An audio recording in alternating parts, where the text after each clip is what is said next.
तो आदाब, नमस्कार, गुड इवनिंग, सत श्री अकाल। एक बार फिर आप तमाम लोगों का स्वागत है क्राइम तक की कहानी के इस एपिसोड में। उम्मीद है पूरी फैमिली अच्छी होगी, अपना और अपनों का ख्याल रख रही होगी। 17 जनवरी की रात नोएडा सेक्टर 150 में सॉफ्टवेयर इंजीनियर युवराज 1.25 घंटे तक जान बचाने के लिए तमाम लोगों के आगे गिड़गिड़ाता रहा, मिन्नतें करता रहा। पिता पुलिस को फ़ोन करते हैं, पुलिस, फायर ब्रिगेड, SDRF की टीम आती है, लेकिन सुबह तक कोई भी पानी में नहीं उतरता क्योंकि पानी ठंडा था, कोहरा घना था, दिखाई कुछ दे नहीं रहा था, पानी के बीच में सरिया था, जान जोखिम में। और ऐसे वक्त में एक अनजान एक डिलीवरी बॉय जो वहीं पास में रहता है वहाँ से गुजर रहा था, जिसका नाम मुनिंदर है। वो इन तमाशबीनों को देखकर उसे लगता है ये क्या हो रहा है, और वो खुद अपनी जान जोखिम में डालकर उस ठंडे पानी में कूद पड़ता है, क्योंकि वो एक अच्छा स्विमर भी था। आधे घंटे तक करीब पानी में रहता है, आधा घंटा या उसके आसपास, लेकिन वो युवराज तक पहुंच नहीं पाता। इसके बाद उसकी भी हिम्मत जवाब दे जाती है और वो बाहर आ जाता है। उसने अपना फ़र्ज़ निभाया। सुबह तक युवराज की मौत हो चुकी थी, लाश बाहर आ गई। सारी कहानी आप लोगों को पता है। जब मैंने ये कहानी सुनाई थी उस दिन बहुत सारे लोगों के मैंने मेल आए, कमेंट्स आए, जिसमें इस डिलीवरी बॉय के लिए तमाम तरह की तारीफ़ें थी, और होनी भी चाहिए। कम से कम इस पत्थर दिल शहर में कोई तो है जो किसी को बचाने के लिए इस तरह आगे आया। अब ऐसे शख्स के साथ क्या होना चाहिए? कायदे से उसको सर पर बिठाना चाहिए, उसकी तारीफ़ की जानी चाहिए, उसका एग्जाम्पल देना चाहिए ताकि कुछ और लोग ऐसे ही सामने आ सकें। लेकिन नोएडा पुलिस ने क्या किया? वही नोएडा पुलिस जिसके 20 से ज़्यादा जवान और अफसर उस रात उसी पानी के किनारे बैठे तमाशा देखते रहे, किया कुछ नहीं। उस नोएडा पुलिस ने यह किया कि जिस शख्स ने अपनी जान पर खेलकर अपना फ़र्ज़ मानकर युवराज को बचाने की कोशिश की, उसी के पीछे पड़ गई। उस मुनिंदर ने उस रात का पूरा किस्सा, पूरी कहानी मीडिया को बताई, क्योंकि मीडिया की टीम वहाँ पहुँची हुई थी। लोगों ने उससे पूछा, उसने बताया। अपनी तरफ से तो उसने कुछ कहा नहीं, लेकिन उसकी एक लाइन नोएडा पुलिस के मतलब दिल को छलनी कर गई। उन्हें गुस्सा आया। उन्हें लगा कि हमारे रहते हुए ये कैसे हीरो बन सकता है, और ये क्यों ऐसी बातें कर रहा है, ये क्यों पानी में डूबा, इसकी वजह से अब हमारी बेइज्जती हो रही है। तो वो जो पहली लाइन मुनिंदर ने उस दिन कही मीडिया के सामने, और जिसमें पोल खोली हमारी 3 एजेंसियों की कि ये लोग क्या कर रहे थे, चाहते तो बचा सकते थे, पहले उस लाइन को सुन लीजिए। इसमें जी जो गाड़ी एक्सीडेंट हुई है कोहरे में, वो करेक्ट 12 बजे के करीब हुई है। गाड़ी गिरने के बाद पानी में लड़का 1 घंटा से 2 घंटे, लगभग 1 घंटा 45 मिनट तक लड़के ने खूब अपने बचाने की गुहार लगाई है कि भाई मुझे बचा लो, किसी भी तरीके से बचा लो। मौके पे पुलिस भी थी एंड SDRF भी थी, और अग्नि विभाग वाले भी थे, फायर ब्रिगेड वाले भी थे। किसी ने उसकी मदद नहीं करी। बोल रहे थे ठंडा पानी है, हम नहीं जाएंगे अंदर, इसमें सरिया है, अंदर हम नहीं जाएंगे। ठीक है जी। इस मौत का जिम्मेदार सच्चाई बताए तो सरकारी महकमा है। ठीक है जी। जब मैं आया हूँ 1:45 पे यहाँ आया हूँ, मैंने आके देखा है तो SDRF वाले सिटी पे बैठ के बोल रहे थे कि इसमें ठंडा पानी है, सरिया, हम अंदर नहीं जाएंगे। तो लड़का मुझसे 10 मिनट पहले ही डूबा था। मैं बोला तुम बाहर आओ, मैं जाऊंगा अंदर। वो बाहर आए, मैंने अपने कपड़े उतारे, मैंने कमर पे अपने पर रस्सा बांधा, और कम से कम 50 मीटर अंदर गया मैं, और कम से कम 30 मिनट मैंने वो लड़का ढूंढा अंदर इस पानी में। रात 1:45 बजे 30 मिनट तक मैंने वो लड़का ढूंढा। ना तो मुझे गाड़ी मिली, नहीं मुझे लड़का मिला। फिर ढूंढने के बाद मैं आ गया, और आपने उसके बाद 5:30 बजे मैं यहाँ से गया हूँ। 5:30 बजे तक ना ही तो लड़का निकला था, ना ही गाड़ी निकली थी। तो ये मुनिंदर ने 17 और 18 जनवरी के दरमियान ये बात कही मीडिया से, और उसने यही कहा कि यहाँ पे तमाम लोग थे लेकिन कोई बचा नहीं रहा था। किनारे बैठकर सब ठंडे पानी में उतरने से डर रहे थे, तमाशा देख रहे थे, और तब वो उतरा। जो भी कहा उसने अपना सच बयान कर दिया, इसमें ऐसी कौन सी बात है। लेकिन हुआ ये कि जब ये खबर हेडलाइन बन गई, तमाम नेशनल न्यूज़ चैनल पर, अखबारों में सुर्खियों में रही, तो नोएडा पुलिस की ज़बरदस्त बेइज्जती हुई। क्या तुम्हारे सामने एक नौजवान डूब रहा है और तुमने कुछ किया नहीं, हाथ पर हाथ धरे बैठे रहे? नोएडा पुलिस को गुस्सा आ गया। उसे लगा एक डिलीवरी बॉय की इतनी हिम्मत कि हमारी बेइज्जती करे, और सारी वाहवाही वही लूटे, वही हीरो बने, हम विलन बन जाए। 18 जनवरी को इसी नोएडा पुलिस ने नॉलेज पार्क पुलिस स्टेशन लगता है जहां यह हादसा हुआ, उसके ज्यूरिसडिक्शन में आता है, मुनिंदर को मैसेज किया कि नोएडा पुलिस के आला अफसर आपसे मिलना चाहते हैं, आपका बयान लेना चाहते हैं। मुनिंदर को लगा चलो ठीक है, पुलिस की भी हेल्प करनी चाहिए, जाकर जो भी देखा है बता देंगे। अब ये पहुंचता है नॉलेज पार्क। लेकिन वहाँ जाकर उसे अंदाज़ा होता है कि मामला तो कुछ और है। वहाँ उसे कहा जाता है कि अभी आला अफसर किसी ज़रूरी मीटिंग में आप बैठो। 4-5 घंटे उसको वेट कराया जाता है। इसके बाद कुछ पुलिस वाले आते हैं जिसमें उसके हिसाब से 2-2 दरोगा हैं, और वो उसे एक पेपर देते हैं। उस पर चंद लाइनें लिखी हुई थी और उससे कहा जाता है कि देखो अब तुम ये जो लिखा है इसको पढ़ो और वीडियो पर रिकॉर्ड करो। मुनिंदर सोचता है कि ये क्या है, क्यों पढ़ूं।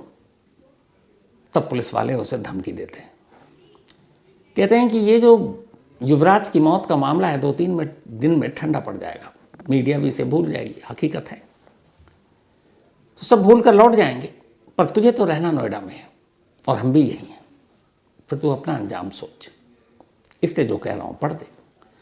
अब वो एक रिकॉर्ड कर दिया गया, रिकॉर्डिंग में वायरल भी हुआ। अब वो बयान क्या था जो वायरल हुआ, उसको भी सुन लीजिए। मेरा नाम मोनिंदर, मैं नोएडा सेक्टर 150 के रहने वाला हूँ। हमारे यहाँ पे जो 16 तारीख को एक घटना हुई थी, अभी एक ज्यादा धुंध के कारण एक लड़का 27 साल वर्षीय रोड से सीधा तालाब में दागे गाड़ी लेकर, तो रोड में दागने के बाद वो जो किसी भी तरीके से पुलिस को पता चली, 15 मिनट के अंदर अंदर वहाँ पे पुलिस पहुंच गई। कुछ लोग मौजूद थे, उन्होंने पुलिस को कॉल की। 15 मिनट के अंदर पुलिस पहुंचने के बाद उसने, इतने ही मैं पहुंचता हूँ कुछ समय बाद, थोड़ी सी देर बाद ही, तो पुलिस अपनी कार्रवाई में लगी हुई थी। पुलिस उसे पूरा कोशिश कर रहे थे बचाने के लिए। फिर कुछ देर बाद ही एसडीआरएफ, एनडीआरएफ, फायर ब्रिगेड सब ही समय पर पहुंच चुके थे। लेकिन ज्यादा धुंध होने के कारण तालाब में ना तो लड़का दिख रहा था ना गाड़ी दिख रही थी। लेकिन लड़का उन्होंने पूरी मशक्कत के बाद लगभग कुछ समय बाद ही उसे बहुत जल्दी रेस्क्यू कर लिया था लड़के को। नोएडा सेक्टर 150 की घटना है ये, 16 तारीख की रात की। तो पहला उस रात का वाकया, उसके बाद ये बयान जो नोएडा पुलिस ने जबरन उससे रिकॉर्ड कराया। अब इसके बाद उसे एक पार्क में ले जाया जाता है और फिर उसे धमकी दी जाती है और कहा जाता है कि तू ये बोल अब सभी के पास जाकर कि हाँ उस रात मैंने तो बचाने की कोशिश की, लेकिन हमारे साथ नोएडा पुलिस भी थी, नोएडा पुलिस ने भी बचाने की कोशिश की, नोएडा पुलिस जी जान से जुटी रही, हमारी खूब तारीफ करो। ये वो नोएडा पुलिस करी जो हाथ पर हाथ धरे बैठी थी। जब मुनिंदर ने शायद कुछ ना नुकुर किया, मना किया, तो फिर उसे धमकी दी गई और साथ ही उसे ये भी कहा गया कि तू बहुत हीरो बन रहा है, हर चैनल हर अखबार में तू छाया हुआ है, सोशल मीडिया पर है, तो अब अपना मोबाइल बंद कर और 5-7 या 10 दिन के लिए गायब हो जा, ताकि कोई भी मीडिया वाला तुझ तक न पहुंच सके और तू और ज़्यादा ना बोले और नोएडा पुलिस की और फजीहत ना हो।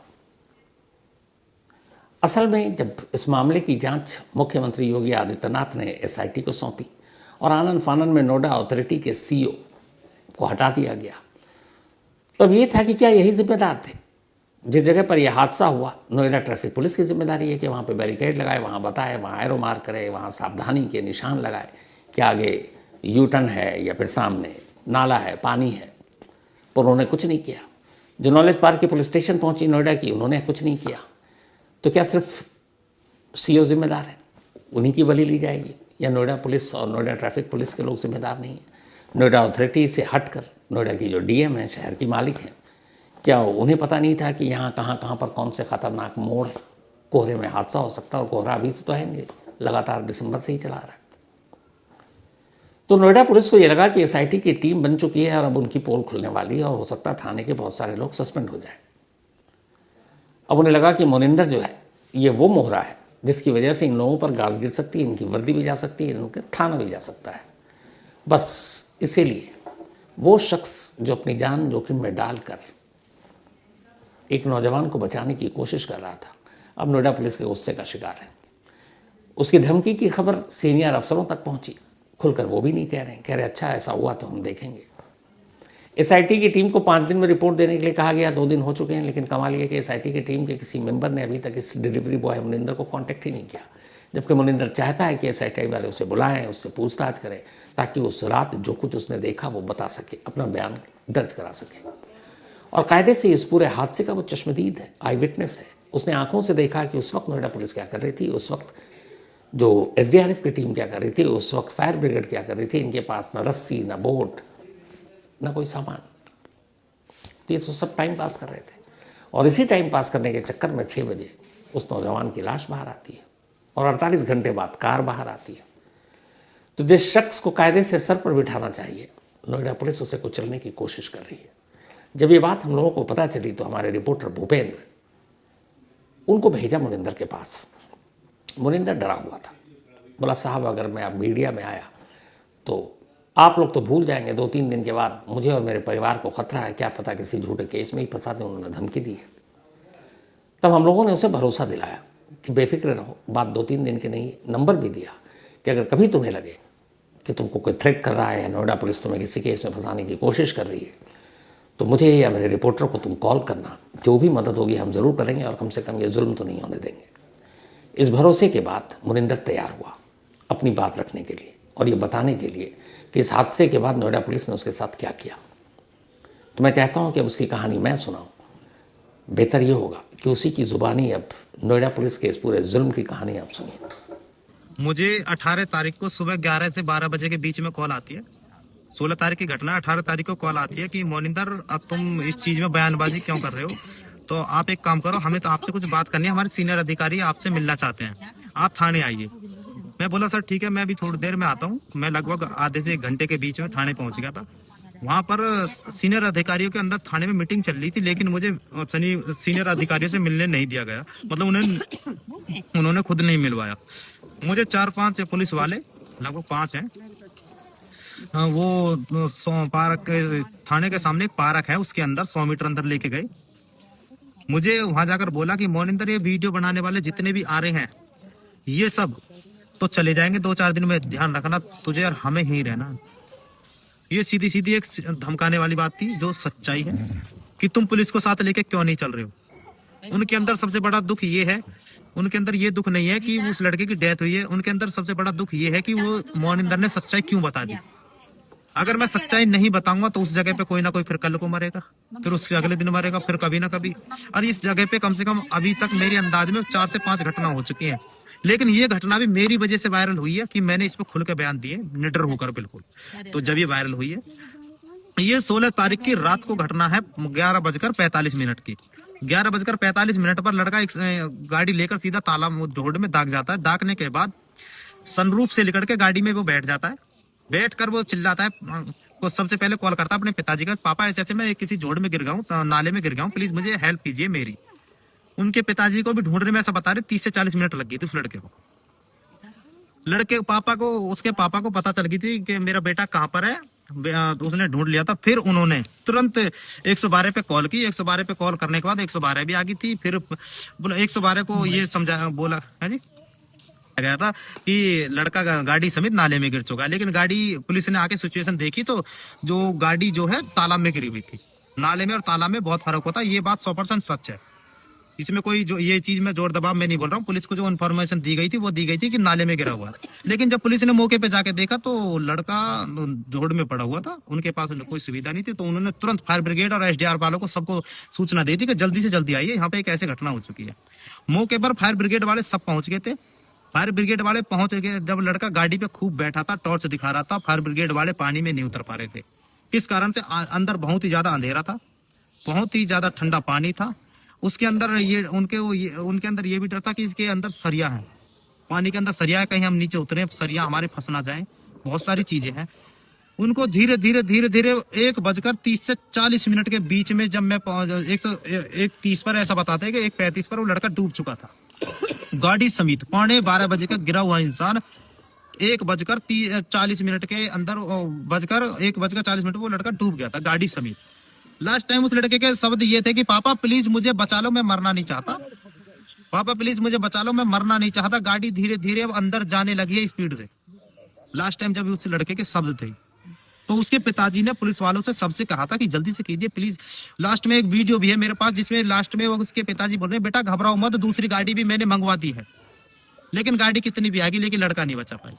मेरे जाने से पहले मैं पहुंचता हूं वहां पर लगभग 1:45-50 के लपेट में मौके पर पहुंचता हूं। मैं देखता हूं कि वहां सिस्टम क्या है, तो वो पानी के अंदर नहीं घुस पा रहे थे। मैं बोला कि जी मैं पानी के अंदर जा सकता हूँ, सरकारी महकमे के लोगों से पूछा तो वो बोले तो नहीं जा सकते। मैं सर मुझ पे तैरना आता है, मैं जा सकता हूँ। ठीक है जी, अगर आप पे तैरना आता तो जाइए। मैं गया, कम से कम 30 से 40 मिनट मैंने उसमें उस अंदर जाकर सर्च किया, इतने लड़का वो डूब चुका था गाड़ी के साथ। लेकिन लड़का जब डूबा था उससे पहले पूरा सिस्टम वहीं पे था मौजूद। अगर मशक्कत की जाती दिल से निडर होकर तो वो 100% लड़का बच जाता। उनके पास रस्सा भी था, जैकेट भी थी, छोटी नाव भी थी, सारी चीजें थी, लेकिन मैंने नोएडा प्राधिकरण, नोएडा अथॉरिटी और बिल्डर्स को लेकर, सब को लेकर सारी सच्चाई बता दी। गड्ढा कब खुदा था, क्या रीजन था, सब चीज मैंने बता दी। लेकिन अब मैं उनका दुश्मन बन चुका हूँ, जिन जिन की मैंने पोल खोल ली। अगर मैं पोल ना खोलूं तो कल को वहां कोई और भी मरेगा। वो लड़का अपने घर का इकलौता चिराग था, वो प्रशासन की नाकामी के कारण वो बुझ चुका है। उस घर में अब कोई नहीं बचा। उसकी माता 1 साल पहले गुजर चुकी थी। उनके पिताजी थे, वो इकलौते अपने पिताजी के सहारे थे बुढ़ापे के, लेकिन अब उनके पिताजी का कोई भी सहारा नहीं है। उनके घर में कोई भी अब सदस्य नहीं है, मात्र उनके पिताजी हैं सिर्फ। अब प्रशासन से मुझे यही जोर आ रहा है कि मतलब कल घटना स्थल पे मुझसे ये भी बोला गया मेरे खास दोस्तों से, मतलब जो जिन्होंने उनके पास में खड़े होकर सुनी है, पुलिस वाले आपस में बात कर रहे थे कि इस केस को थोड़ा ठंडा होने तो इसका तो डंडा दिया जाएगा। ये लफ्ज है प्रशासन के। ये किसके लफ्ज है, मतलब किसने कहा है? पुलिस वालों ने कहा है, लेकिन उन्हें ये नहीं पता वो कौन है। उनके पास में खड़े थे, उन्होंने जब मेरे दोस्त जो मेरे साथ पढ़े थे, उन लड़कों ने मुझे बताया कि ऐसे भाई तेरे खिलाफ बहुत ही नफरत है पुलिस के अंदर। हाँ जी, 4 लोग थे। हाँ, 2 दरोगा थे, 2 सिपाही थे। ठीक है। उन्होंने आपस में मीटिंग बनाई कि ऐसे ऐसे बुलवाओ इससे। दरोगाओं ने बोला था। तो क्या बोला उन्होंने आपसे कि क्या बोलोगे आप? उन्होंने ये बोला था कि इससे ये बोलो कि पुलिस भी वहाँ पे मौके पे थी और पुलिस भी बहुत मशक्कत के साथ लगी हुई थी। पुलिस भी पानी में घुसी हुई थी। मैं भी गया तो मैंने भी मदद करी और कुछ समय बाद उसको रेस्क्यू कर लिया गया था, कुछ ऐसे करके। तो जो आपने दोबारा अपना वीडियो वायरल हुआ है आपका, उसमें जो आपने बयान बदले थे वो इसी के लिए बदले थे कि पुलिस वालों का आप पे दबाव था?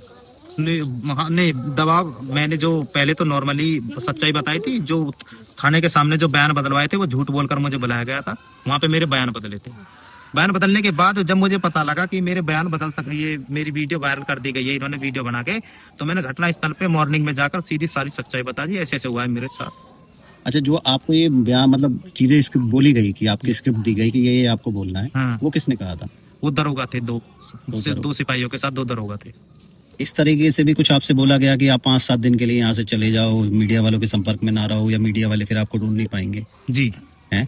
क्या बोला गया था आपसे? ये बोला था कि एक काम करो, इस केस से बिल्कुल साइड हो जाओ, फोन स्विच ऑफ कर दो, 2-4 दिन के लिए गायब हो जाओ। ये भी दरोगा नहीं बोला? जी, दरोगा भी थे और सिपाही भी थे, सब मौजूद थे।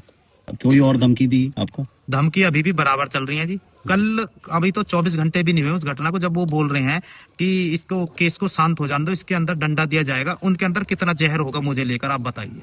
मुझे डर नहीं होगा, क्या नहीं होगा? प्रशासन से मैं कैसे लड़ सकता हूँ? मैं एक मिडिल क्लास बंदा हूँ, मैं एक डिलीवरी बॉय हूँ, मैं प्रशासन से कैसे लड़ सकता हूँ? प्रशासन से तो कोई भी नहीं लड़ सकता। अगर वो अपनी पे आ जाए तो क्या नहीं कर सकता। तो मेरे अंदर इस चीज को लेकर डर है कि केस शांत होते ही मेरे ऊपर बहुत ही गंदे तरीके से हमला करेंगे, जेबीडी का सांप बनाएंगे। ये 100% सत्य है। अगर आप पे जो भी कार्रवाई हो सके जिससे कि मेरी इन फ्यूचर कोई भी दिक्कत आए, मेरी मदद करो।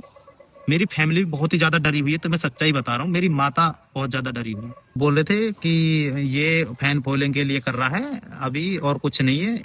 ये इस केस को ठंडा होने तो तब बताएंगे इसको कितना बोलेगा ये। एसआईटी की टीम बन चुकी है, यहाँ पे जांच भी कर रही है, तो आपसे संपर्क किया गया, आपसे पूछा गया कि घटना में क्या हुआ? किसी तरह की कोई बात एसआईटी के द्वारा आपसे करी गई?